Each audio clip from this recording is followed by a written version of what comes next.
Hi అండి, welcome to our channel TET and DSC exams hub. Third class తెలుగుకి సంబంధించి ప్రతిరోజు ఒక కథ నేర్చుకుంటూ ఆ కథ ఆధారంగా డిఎస్సికి ఉపయోగపడే ప్రశ్నలు చివర్లో అడగడం జరుగుతుంది. కథ మొత్తం విని చివర్లో ఆ కథకు సంబంధించిన ప్రశ్నలకు సమాధానాలు ఇవ్వడానికి ప్రయత్నిద్దాం. ఈరోజు ఈ మాసపు కథ అయిన జింక గురించి తెలుసుకుందాం. జింక ఒకటి నీళ్లు తాగడానికి సెలయేటి దగ్గరకు వెళ్ళింది. నీళ్లలో తన ప్రతిబింబం చూసుకుంది. తన కొమ్ములు ఎంత పెద్దవో, ఎంత బాగా ఎదుగుతున్నాయో చూసి మురిసిపోయింది. తర్వాత కాళ్ళు చూసుకుంది. నా కాళ్ళు మాత్రం చీపురు పుల్లల్లా ఉన్నాయి, ఏం బాగాలేవు అనుకుంది.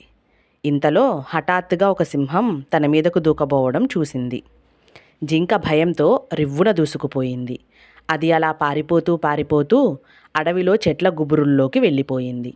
దాని అందమైన కొమ్ములు కొమ్మలకు తగులుకొని ఇరుక్కుపోయాయి. సింహం దగ్గరికి వచ్చేస్తోంది.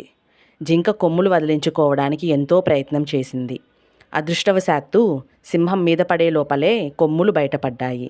బతుకు జీవుడా అని జింక వేగంగా పారిపోయింది. మళ్ళీ సెలయేటి దగ్గరకు వెళ్ళి, ఎంత దద్దమ్మని నేను, బాగాలేవు అనుకున్న పుల్లల్లాంటి కాళ్ళు నన్ను కాపాడాయి, నేను మురిసిపోయిన కొమ్ములు నాకు ప్రాణం మీదికి తెచ్చిపెట్టాయి అనుకుంది. ఈ కథని ఈసఫ్ కథల నుంచి తీసుకున్నారు. ఈసఫ్ కథలు గ్రీకు పురాణ కథలుగా ప్రసిద్ధి. అవి 2500 సంవత్సరాల నాటివి. ఈ కథలు అన్ని ప్రపంచ భాషల్లోకి అనువదించబడ్డాయి. కథ విన్నారు కదా, దీనికి సంబంధించి 2 ప్రశ్నలు అడుగుతాను. సమాధానం తెలిసిన వారు కామెంట్ సెక్షన్లో మీ సమాధానాన్ని తెలియజేయగలరు.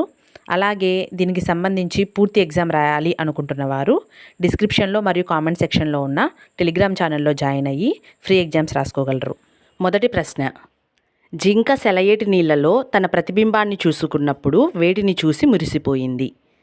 ఆప్షన్ ఏ, తన సన్నని కాళ్ళను చూసి. ఆప్షన్ బి, తన పెద్ద కొమ్ములను చూసి. ఆప్షన్ సి, తన అందమైన కళ్ళను చూసి. ఆప్షన్ డి, సెలయేటి నీటిని చూసి.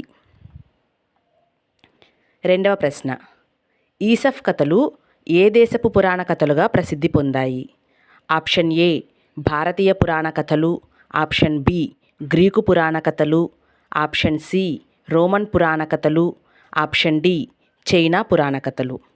ఈ 2 ప్రశ్నలకి సమాధానాలు తెలిసిన వారు మీ సమాధానాల్ని కామెంట్ సెక్షన్లో పోస్ట్ చేయగలరు. వీటి మీద లెసన్ వైజ్ ఎగ్జామ్స్ రాయాలి అనుకుంటున్న వారు డిస్క్రిప్షన్ మరియు కామెంట్ సెక్షన్లో పిన్ చేసిన టెలిగ్రామ్ గ్రూప్లో జాయిన్ అయ్యి ఎగ్జామ్స్ రాసుకోగలరు. Thanks for watching.